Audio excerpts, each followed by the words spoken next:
A Quaest, o instituto de pesquisa favorito da Globo, divulgou na manhã dessa segunda-feira, 3 de fevereiro, uma nova pesquisa sobre intenções de voto para a eleição presidencial de 2026.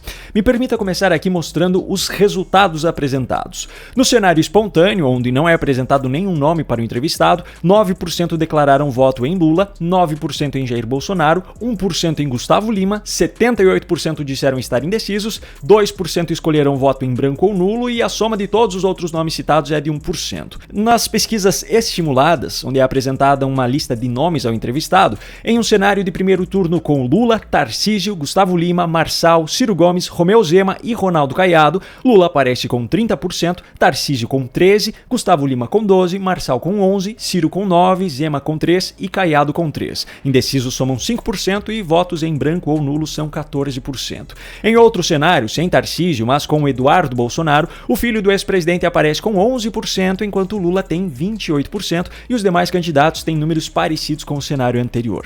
A Quaest testou ainda um cenário sem Tarcísio e sem Eduardo Bolsonaro, e ainda mais um sem esses dois e sem Marçal também. Nesse último, Gustavo Lima aparece com 18%. Nos cenários de segundo turno considerados no levantamento, Lula teria 41% contra 35% de Gustavo Lima, Lula venceria também Eduardo Bolsonaro, venceria Marçal, venceria Tarcísio, venceria Romeu Zema e venceria Ronaldo Caiado. Agora veja só a quantidade de incoerências nesse levantamento. Primeiro, em nenhum dos cenários estimulados o nome de Jair Bolsonaro é considerado, provavelmente por conta da inelegibilidade a qual ele está submetido. Só que Ronaldo Caiado também está inelegível, e mesmo assim a Quaest o colocou em todos os cenários. Segundo, Gustavo Lima e Ronaldo Caiado aparecem como concorrentes em todos os cenários, mas isso não vai acontecer. Gustavo Lima hoje é muito próximo do governador de Goiás e só começou a colocar o seu nome em meio a especulações após Caiado ter sido condenado à inelegibilidade. É muito provável que Gustavo Lima sustente essa história de candidatura até 2026 para que, caso Caiado esteja inelegível, ele seja a opção apoiada por Caiado. E se Caiado conseguir reverter a sua condenação, Gustavo Lima fala: olha, pensei melhor e decidi apoiar esse cara que eu confio. Então, não faz nenhum sentido colocar um contra o outro em uma pesquisa. Terceiro, a Quaest montou cenários com Tarcísio ou Eduardo Bolsonaro como substitutos de Jair Bolsonaro, considerando que a inelegibilidade não seja revertida, mas não colocou em nenhum momento o nome de Michele Bolsonaro, que tem aparecido nas demais pesquisas como o nome mais forte depois do marido e tem sido apontada como a mais provável substituta diante do cenário como está hoje. Por que a Quaest não testou o nome de Michele? Por que a Quaest não testou o nome mais forte até o momento? E o quarto ponto, apesar de não ter sido nem um pouco convincente, Lula já sinalizou que há possibilidade de não concorrer à reeleição.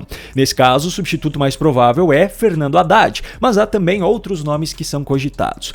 Por que a Quaest não testou nenhum cenário com Fernando Haddad ou qualquer outro no lugar de Lula? Será que é porque nas demais pesquisas em que o nome de Haddad e de outros petistas aparece, eles nem passam para o segundo turno na maioria dos cenários?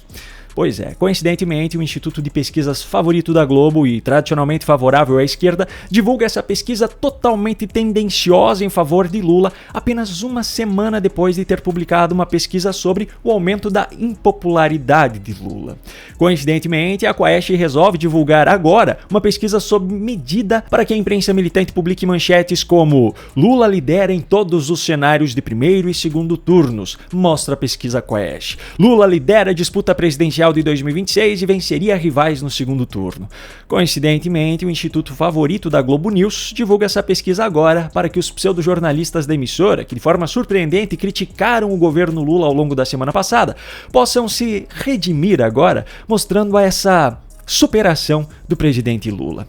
Otávio Guedes, que pesquisa interessante da Quaest, hein? Vamos analisar, vamos lá, vários aspectos. Eu vou pincelar alguns deles que me vêm aqui na cabeça, na análise de primeiro momento. Lula forte tem a ver com o que o Jacques Wagner falou para você e para Andréa Sadi na entrevista dessa semana, não tem plano B. Lula está ganhando de todos nos cenários testados. E aí, você acha que existe alguma possibilidade de confiar nesses dados? Bom, se esse fosse o único absurdo que eu tivesse para mostrar no vídeo de hoje, ainda estaríamos no lucro, mas não é. Veja só o que disse hoje o presidente do Supremo Tribunal Federal, ministro Luiz Roberto Barroso, na abertura do ano judiciário. E destaquei, ao tratar da segurança jurídica, pesados presidentes, alguns fatores que fazem do Brasil um dos países mais atraentes do mundo, inclusive para investimentos. Estabilidade institucional, fronteiras consolidadas, boa relação com nossos vizinhos e com quase todos os países do mundo, ausência de conflitos religiosos, grande potencial de energias renováveis e espaço para crescimento em áreas diversas. Nas instituições de conhecimento pelo mundo afora, o Supremo Tribunal Federal é celebrado como a corte que ajudou a preservar a institucionalidade num momento da história em que se verifica a erosão democrática em muitos países, impulsionada pelo autoritarismo, pela arrogância e pela supressão de direitos. Portanto, em verdade, o judiciário brasileiro, ele subsidia a atuação judicial da Fazenda Pública e de todas as pessoas pobres brasileiras. Aqui deste plenário, e foi invadido, queimado, inundado e depredado com imensa fúria antidemocrática, nós celebramos a vitória das instituições e a volta do país à normalidade plena, com idealismo e civilidade.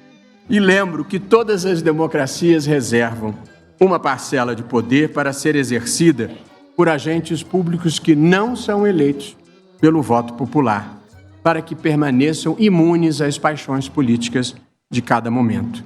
Esses somos nós. Olha, definitivamente, dessa vez eu vou ter que ficar em silêncio, porque o que se passa na minha cabeça nesse momento só pode ser dito em lugares onde a democracia existe na prática, e não apenas nos discursos. Um grande abraço e até a próxima.